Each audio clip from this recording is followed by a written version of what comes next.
శ్రీ విష్ణు సహస్రనామ స్తోత్రం పూర్వపీఠిక. ఓం శుక్లాంబరధరం విష్ణుం శశివర్ణం చతుర్భుజం ప్రసన్నవదనం ధ్యాయేత్ సర్వవిఘ్నోపశాంతయే. వ్యాసం వసిష్ఠనప్తారం శక్తైః పౌత్రమకల్మషం పరాశరాత్మజం వందే సుఖతాతం తపోనిధిం.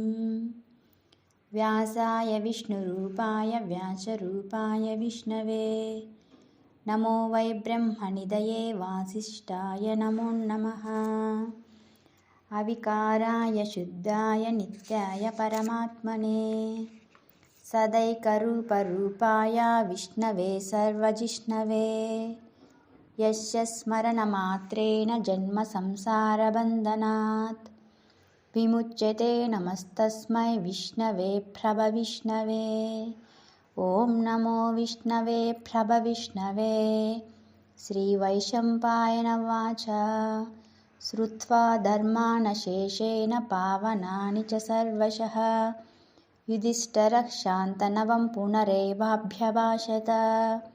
యుధిష్ఠిరవ్వాచ కిమేకం దైవతం లోకే కిం వాప్యేకం పరాయణం స్తువంతః కం కమర్చन्तః ప్రాప్నుయుర్మానవాః శుభం.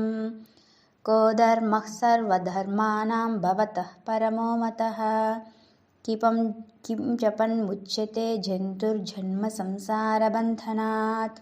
శ్రీభీష్మం వాచ జగత్ప్రభుం దేవదేవం అనంతం పురుషోత్తమం స్తువన్నామ సహస్రేణ పురుషः సతతోత్థితः.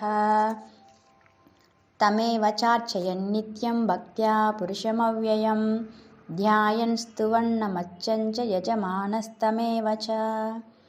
అనాదినిధనం విష్ణుం సర్వలోకమహేశ్వరం లోకాధ్యక్షం స్తువన్నిత్యం సర్వదుఃఖాదిగో భవేత్.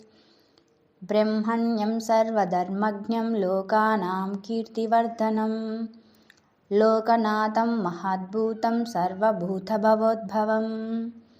ఏష మే సర్వధర్మాణాం ధర్మోధికతమో మతః యద్భక్త్యా పుండరీకాక్షం స్తవైరచ్చెన్నరః సదా. పరమం యో మహత్తేజః పరమం యో మహత్తపః పరమం యో మహద్బ్రహ్మ పరమం యః పరాయణం. పవిత్రాణాం పవిత్రం యో మంగళానాం చ మంగళం దైవతం దేవతానాం చ భూతానాం యో వ్యయః పితా. యతః సర్వాణి భూతాని భవంత్యాదియుగాగమే యస్మిన్ చ ప్రళయం యాంతి పునరేవ యుగక్షయే. తస్య లోకప్రధానస్య జగన్నాథస్య భూపతే విష్ణుర్నామ సహస్రం మే శృణు పాపభయాపహం. యాని నామాని గౌణాని విఖ్యాతాని మహాత్మనః ఋషిభిః పరిగీతాని తాని వక్ష్యామి భూతయే. ఋషిర్నామ్నాం సహస్రస్య వేదవ్యాసో మహామునిః ఛందోనుష్టుప్తదా దేవో భగవాన్ దేవకీసుతః.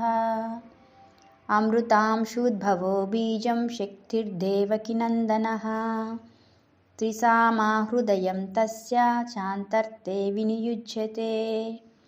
విష్ణుం జిష్ణుం మహావిష్ణుం ప్రభవిష్ణుం మహేశ్వరం అనేకరూపదైత్యాంతం నమామి పురుషోత్తమం. న్యాసః అస్య శ్రీవిష్ణుర్దివ్యసహస్రనామస్తోత్రమహామంత్రస్య శ్రీవేదవ్యాసో భగవాన్ ఋషిः అనుష్టుప్ ఛందః. శ్రీమహావిష్ణు పరమాత్మా శ్రీమన్నారాయణో దేవతా అమృతాంశూద్భవో భానురితి బీజం దేవకీనందనః స్రష్టేతి శక్తిః ఉద్భవక్షోభనో దేవ ఇతి పరమో మంత్రః. శంఖభృన్నందకీచక్రీతి కీలకం శార్గధన్వాగధాధర ఇత్యస్రం రథాంగపాణిరక్షభ్య ఇది నేత్రం త్రిసామా సామగః సామేతి కవచం ఆనందం పరబ్రహ్మేతి యోనిః ఋతుః సుదర్శనకాల ఇతి దిగ్బంధః. శ్రీవిశ్వరూప ఇతి ధ్యానం श्रीमहाविष्णुप्रीत्यर्थे सहस्रनामजपे विनियोगः।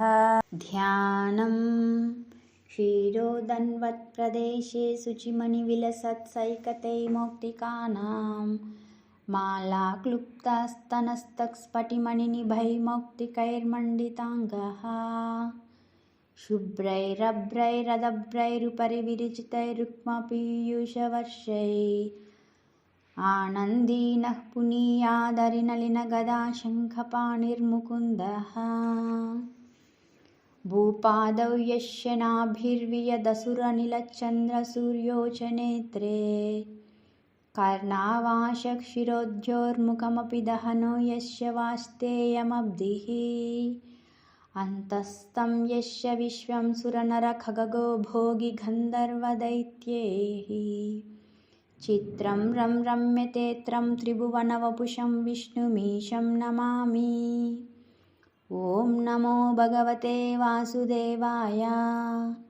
शान्ताकारं भुजगशयनं पद्मनाभं सुरेशं विश्वाधारं गगनसदृशं मेघवर्णं शुभाङ्गं लक्ष्मीकान्तं कमलनयनं योगिहृद्यानगम्यं वन्दे विष्णुं भवभयहरं सर्वलोकैकनाथम्।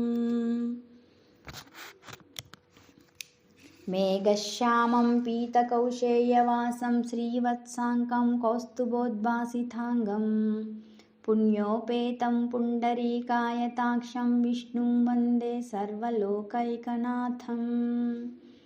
नमः समस्तभूतानामादिभूताय भूभृते अनेकरूपरूपाय विष्णवे प्रभविष्णवे सचङ्कचक्रं सकिरीटकुण्डलं सपीतवस्त्रं सरसेरुहेक्षणं सहारवक्षस्थलशोभिकौस्तुभं नमामि विष्णुं शिरसा चतुर्भुजं छायायां पारिजातस्य हेमसिंहासनोपरि आसीनामाम्बुदश्यामं आयताक्षमलं कृतं चन्द्राननं चतुर्बाहुं श्रीवत्साङ्कितवक्षसं रुक्मिणी सत्यभामाभ्यां सहितं कृष्णमाश्रये।